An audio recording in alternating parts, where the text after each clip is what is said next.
Who here has never been to 1 Million Cups? Awesome, great to see you. So we do this every Wednesday in this room. Normally there's an entrepreneur up here and they pitch what's going well with their business and what struggles they're having. Then there's 20 minutes of questions, feedback, and advice from the crowd. Today's going to be a little different.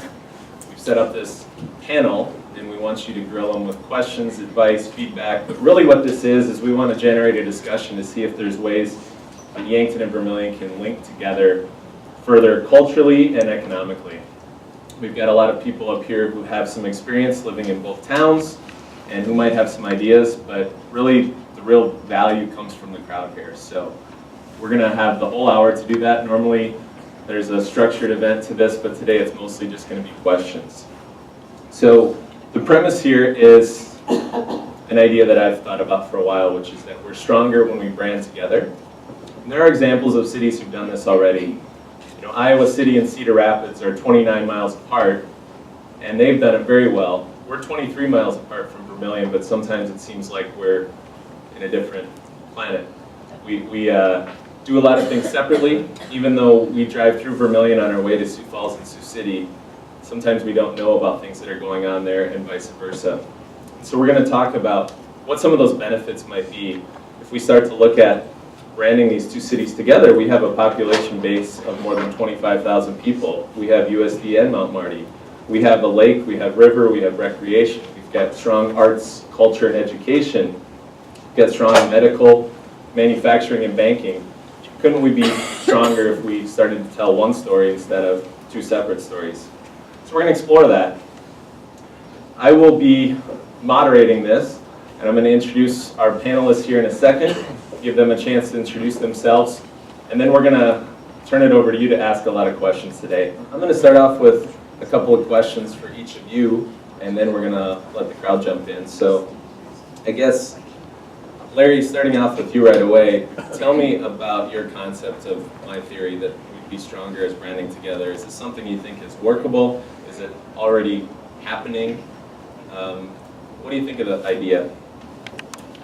I have notes. When you're 69, you need these things, kid. Well, I think your concept is certainly appropriate. I can see plenty of challenges there.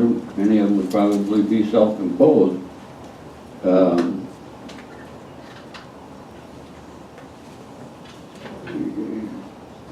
You know, there's some things going on. You look at Vermillion, you wouldn't know the Missouri River ran right by their door. Me, I've got a business over there, and I get over there. But Vermillion makes no use out of that river, to my knowledge. You know, I'd certainly be corrected if I'm wrong. Kelsey, you may have something to say about that. But try and find a place to camp in Vermillion if you wanted to. I don't think it can be done.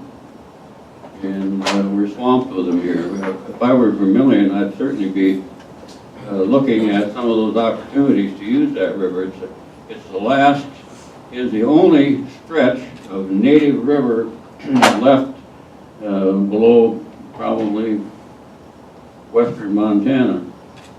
And that goes from Yankton to Ponca, native river.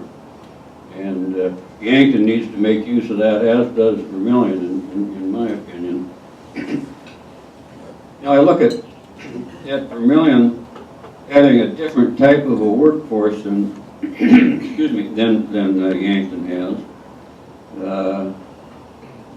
My way of thinking is probably more of a back office type of workforce, and Yankton has a much larger manufacturing workforce.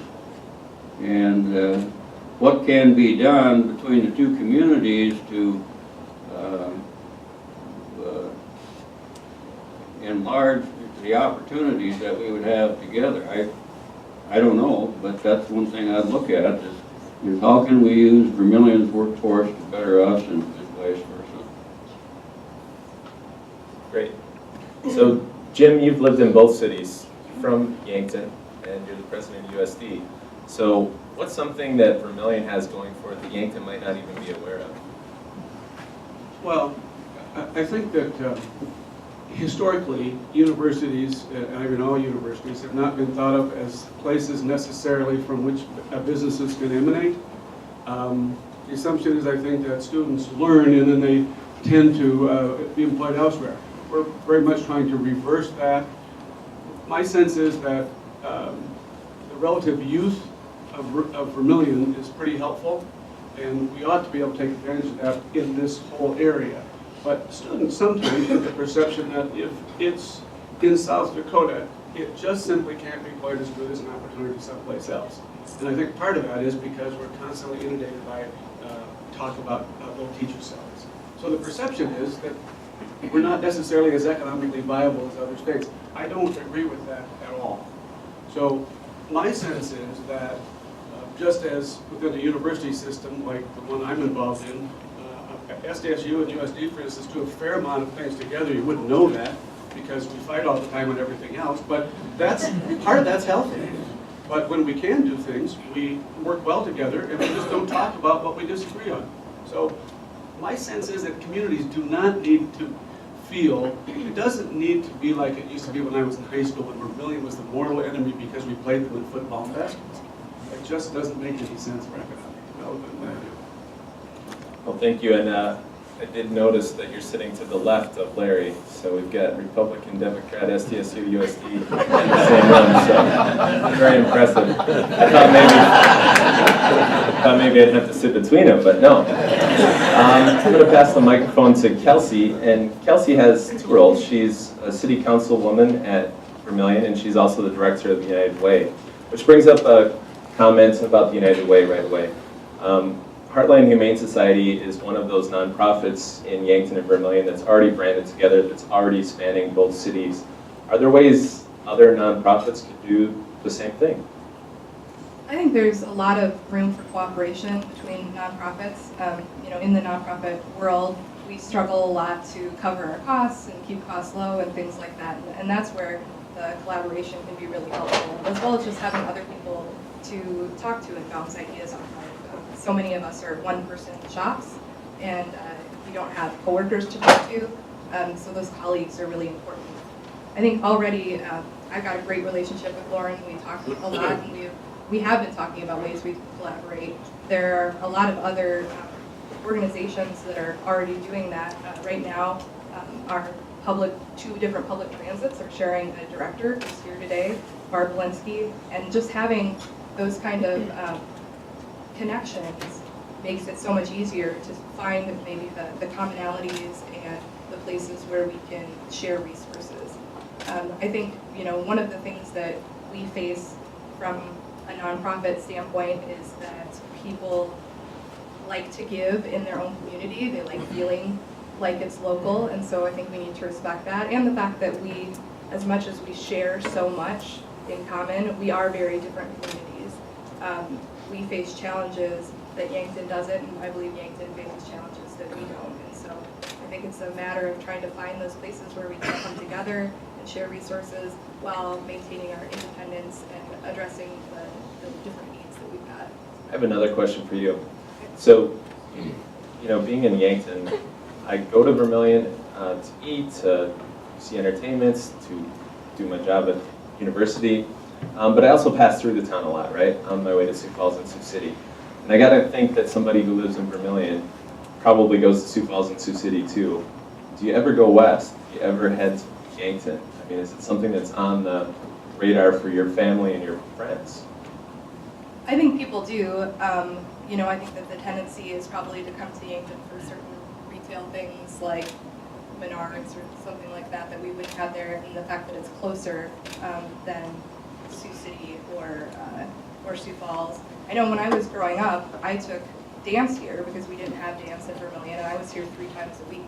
And so I think there's a lot of people that have those kind of relationships with Yankton where they're coming for a specific thing. I don't know if people, especially when you're kind of balancing 40 minutes to Sioux City versus 25 to Yankton, I don't know, what goes into the decision making sometimes when people travel, they want to do more when they're out. But I think part of that, again, gets back to this idea that people don't know what's going on in their own communities. really. They don't know all of the opportunities that are going on in their own communities, let alone the community next door. And that's probably the biggest challenge we have, and the biggest opportunity is just to get more people to know all the great things that are happening in both communities. Very good. All right, John Kramer, I have a couple of questions for you. One is, both Yankton and Vermillion have been dealing with the housing shortage. Is that something the two cities could have taken on together? That's a tough question, but we're in it because our 30 primary sector companies have been not asked us to, but demanded that we address the housing shortage below 200,000 apartments. And it's how quickly you can respond to that, and then how fast can you find a solution and all that. And so could we do it on a regional basis? Sure. We're addressing it in those two markets. Getting some comments, if you could talk more. Sure. Thanks. You really don't want to. Now you gotta start all over. But, having to respond to that, because right now the two big issues is workforce, because almost every company in Yankton is expanding, but where do you find housing in this 9-county area? Not just a Yankton thing, not just a Vermillion thing, but Irene and a lot of other communities have no housing. So it's initially we look at it as a Yankton thing, but then how do we expand out, maybe using governor's housing and that, and that's in our future conversations. But the companies we're working with, they don't think parochial. They don't, even though they might have a location in Yankton County or Yankton, they do business nationally and internationally. And so they look for solutions on their workforce issue, not just Yankton County, but for all of them, because we have to service them, group them in our workforce program, and in our housing stuff. They force us to be regional and even statewide. So we're being forced into that. When we address these two major issues, workforce and housing, the next one is going to be the labor market of that 18 to 30-year-old is how do we keep them in this region? What attracts them? I mean, and it isn't just a job, it's a quality of life issue. And what do we have? We might like lakes and pheasant hunting, but they don't care about that. And so what do we have to do, quality of life issue, to get that 18 to 30-year-old to live here? So, and that's a regional thing. So my second question for you is, when you and Nate Welsh, Vermillion's development director, when you work on economic development, do you view your counterpart as the competition? No. We might, right now, only leads that are come out are from GOED, and I kind of parcel them out as they think the market can respond to. So no. Okay. Let me take a stab at this. We've got Dr. Kendall sitting right in the front row here, and he's got lots of ideas. And my question to him would be, what can be done? I think Vermillion and Yankton both have excellent school systems. Is there anything that could be done between those two school systems? Joint ventures, classes taught one community rather than the other, or something like that. I know there's lots of problems, but any ideas? Well, I did not know I was going to be on the panel. I'll just make this brief. We are working on something. I've talked a lot about career and technical ed in our community.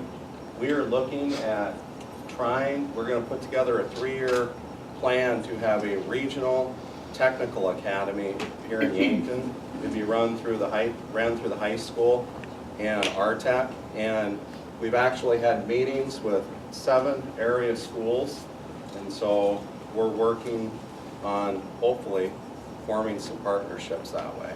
So we've started something that we'll put a proposal together and get it to our legislators and people in peer, and we'll continue to work on that. So that's something that we're doing as a school. What what happens when you sit in the front row, teacher.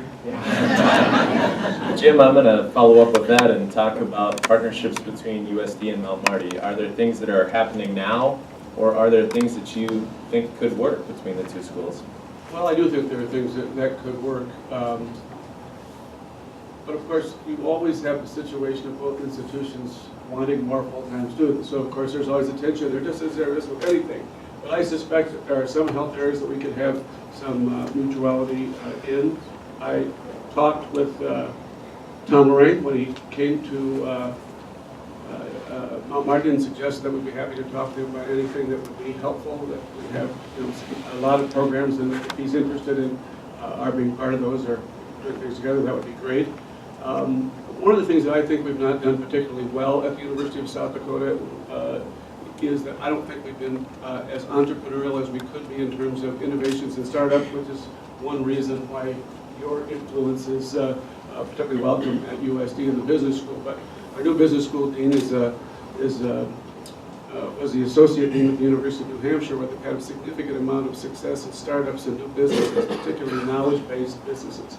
And one of the reasons that he was hired is that I think he can bring a lot more of that to this area. I would hope that at some point we have what I would call entrepreneurship teams headed out, based in the business school, which would be available to assist folks in doing the kind of things that people talk about. Because if you think about it, I don't know how many businesses are started on an annual basis, but I know one thing: most people who try to start it are not in a position to pay for very much. That's startup capital is always a tough game. So I'm hopeful that we can do some things that way. I think that'd be beneficial to both Vermillion and Yankton in the area. So I guess following up with that, people, I think there's a perception in Yankton, and maybe rightly or wrongly, that when USD thinks about progress, they think about moving things to Sioux Falls. Is that true or false? I mean, we've seen that with medical school. You know, if we make advances in entrepreneurship and research, does that benefit Sioux Falls, or does it still benefit Southeast South Dakota and Yankton and Vermillion? Well, I think you have to separate a couple things. Med school, I know it's been an issue because I still get harangued by various people who want to know why we don't have an OB-GYN residency here, for instance. But much of what happens in a med school, same as law school, to some extent business school, not as much, really are accredited. So for instance, if you want to be a fully qualified medical school, you have to be able to show that you have X number of patients all across the spectrum. In OB-GYN, for instance, one wants to see as an accreditor all kinds, from sickle cell anemia all the way around. They want to see all kinds of patients who are diverse.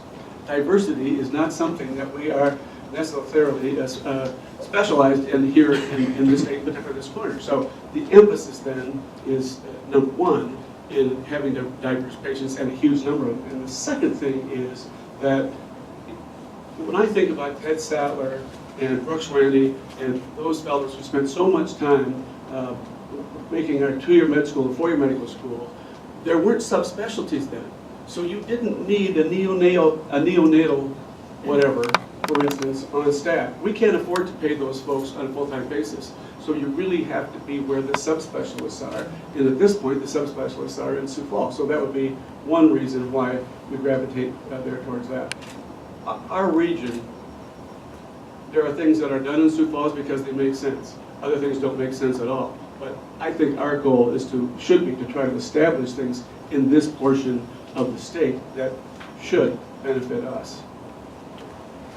Back to the audience.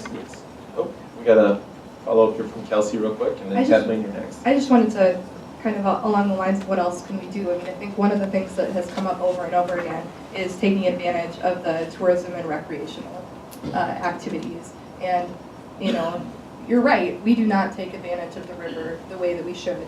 And we recently had a housing study that was done that made a number of recommendations for economic development. And one of the main recommendations that was made was take advantage of the river. You've got this amazing, unspoiled piece of river, and the people in your community don't know it's there. The people in other communities don't know it's there. And besides the fact that we have that, obviously it links to you, and it links to even more recreation opportunities. And I think nobody nobody would go to the Black Hills if there was one town and one thing to do. They go to the Black Hills because there are many communities and many activities that are all kind of bundled together as one. And I think we'll never be able to compete with that side of the state recreationally, but we could do so much more being able to offer that. And something like the Shakespeare Festival, if it did become more popular, Vermillion does not have the hotel rooms to be able to accommodate large groups of people coming for the performance. If you look at something like our annual powwow, every single hotel room in Vermillion is filled and people stay in Yankton. So those are examples where when we work together and maybe do tourism and recreation promotion together, everybody would benefit.